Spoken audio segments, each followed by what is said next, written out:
I think the value that I've got from being a Namdhari, I think one of the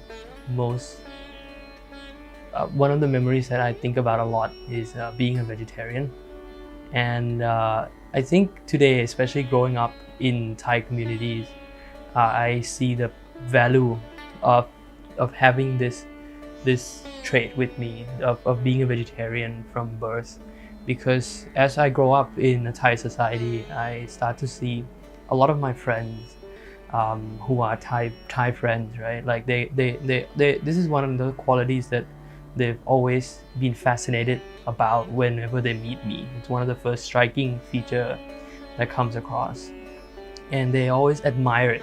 Somehow they find it difficult. They've often talked about how they also wanted to be a vegetarian, but because they've eaten meat since they were young, it has been very difficult for them to shift to something that is completely non-meat based. And so I think that this is one of the qualities that I find very valuable, having been given since birth, because I don't have to deal with what they're talking about. And I think it's one of the it helps us look at the world in a better way, because we start to appreciate animals and we start to understand how they belong in our ecosystem, right? And we don't take advantage of them, and I think it makes us humbler and kinder when we look around the world. I just think that living in a close-knit family, it gives you respect for adults since very young age. I think it's also taught in the Namdhari society.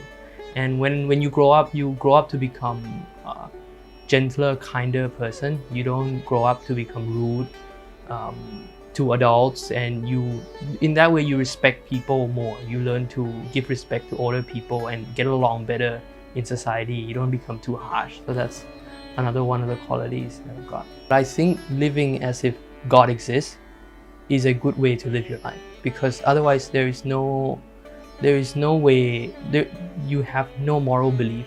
You can pretty much do anything in the world, good or bad. There is no such thing. So I think living in a way where there's some form of rules, some form of code of conduct of what you can do and what you cannot do, what you should do to be a good human being, is a good way to live life. Whichever religion it is, they all teach the same principle of being a good person. And I think living a life believing in something can actually help you be a better human being in that way.